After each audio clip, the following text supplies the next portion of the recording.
2 दिनों की मुनाफा वसूली के बाद 4 जनवरी को भारतीय शेयर बाजारों में तेजी लौटी। सेंसेक्स जहां 490 अंक उछलकर बंद हुआ तो वहीं निफ्टी बढ़कर 21,650 के अंक पर बंद हुआ। इसके चलते शेयर बाजार के निवेशकों की संपत्ति दिन भर में करीब 3.35 लाख करोड़ रुपए बढ़ गई। ब्रॉडर मार्केट में भी जमकर खरीदारी दिखी। पीएससी के मिड कैप इंडेक्स 1.49% और स्मॉल कैप इंडेक्स 1.04% बढ़कर बंद हुए। ऑटो और बैंकिंग शेयरों में मामूली गिरावट को छोड़ दें तो बाकी सभी सेक्टोरल इंडेक्स में आज निवेशकों ने पैसा बनाया। कारोबार के अंत में बीएससी का 30 शेयर वाला इंडेक्स सेंसेक्स 490.97 अंक या 0.69% बढ़कर 71,356.60 अंक पर बंद हुआ। वहीं एनएससी का 50 शेयर वाला इंडेक्स निफ्टी 141.25 अंक या 0.66% की तेजी के साथ 21,658.60 के स्तर पर बंद हुआ। बीएससी में लिस्टेड कंपनियों का कुल मार्केट कैपिटलाइजेशन 4 जनवरी को बढ़कर 368.43 लाख करोड़ रुपए पर पहुंच गया, जो इसके पिछले कारोबारी दिन यानी बुधवार 3 जनवरी को 365.08 लाख करोड़ रुपए था। इस तरह बीएससी में लिस्टेड कंपनियों का मार्केट कैप करीब 3.35 लाख करोड़ रुपए बढ़ा, या दूसरे शब्दों में कहें तो निवेशकों की वेल्थ में करीब 3.35 लाख करोड़ रुपए का इजाफा हुआ है। बीएससी सेंसेक्स के 30 में से 18 शेयर तेजी के साथ बंद हुए। इसमें भी बजाज फाइनेंस के शेयरों में सबसे ज्यादा 4.44% की तेजी रही। इसके बाद एनटीपीसी, इंडसइंड बैंक, भारतीय एयरटेल और एक्सिस बैंक के शेयरों में सबसे ज्यादा तेजी रही और ये 2.27% से लेकर 3.15% तक की तेजी के साथ बंद हुए। वहीं सेंसेक्स के बाकी 12 शेयर गिरावट के साथ बंद हुए। इसमें भी HCL टेक का शेयर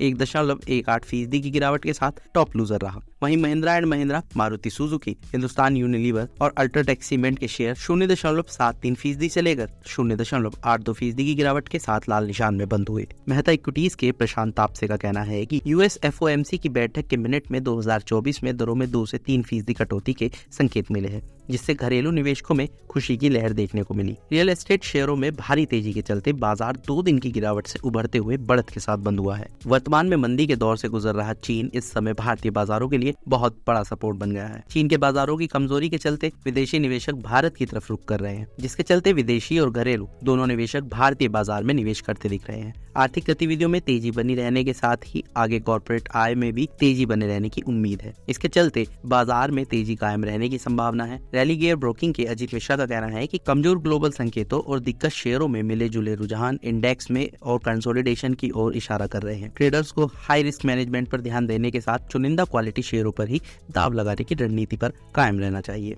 वहीं LKP सिक्योरिटीज के कुणाल शाह का कहना है कि बैंक निफ्टी में आज तेजड़ियों की जोरदार वापसी देखने को मिली। क्लोजिंग बेसिस पर इसने 48,000 के रेजिस्टेंस को निर्णायक रूप से पार कर लिया। ये सफलता अप ट्रेंड के फिर से शुरू होने की पुष्टि करती है। अब बैंक निफ्टी हमें 50,000 के टारगेट की ओर जाता दिख सकता है। RSI में तेजी का क्रॉसओवर भी एक पॉजिटिव संकेत है। किसी भी उतार चढ़ाव की स्थिति में बैंक निफ्टी के लिए 47,700 पर सपोर्ट नजर आ रहा है।